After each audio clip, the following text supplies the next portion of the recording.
Hello everyone! Assalamualaikum! Meron pala ako ditong lemon press from garden.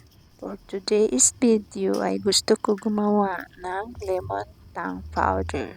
Siyempre, bago ang lahat, gawin muna natin itong juice. So, mano-mano ko na siyang ginawa guys. At kumuha naman ako ng mangkok at ayan, kumuha rin ako ng sugar. At linagay ko na itong lemon juice sa malaking plato. At kung ano yung dami ng inyong lemon juice ay ganun din yung ilalagay niyong sugar. Pero depende sa inyo kung dadagdagan nyo pa. Pagkatapos noon ay hinalo-halo ko na yung sugar at lemon. So, dalawang ingredient lang pala ito. Lemon juice at ang sugar lang.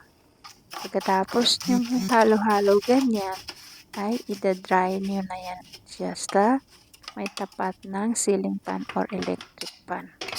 So, ganyan siya guys. Ipa-flat nyo lang siya at iharap nyo sa electric fan or ceiling fan. Pagkatapos ng isang araw ay ganyan na siya guys. Tumigas na siya konti. Pero imimix ko yan siya ganyan guys. Nakikita nyo. So, meron pa siyang hindi siya dry sa ilalim.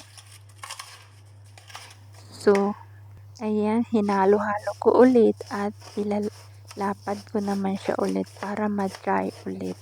Ayun nga, linagay ko na siya sa labas sa may sun.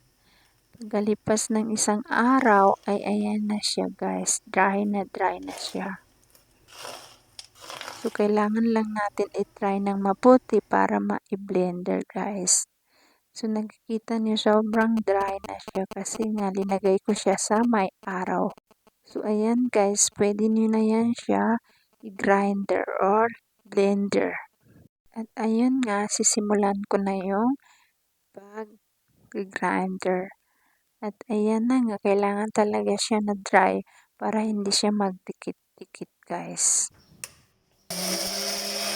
Ayan na nga, titingnan nyo kung ano yung kakalabasan guys. So, ayan na guys.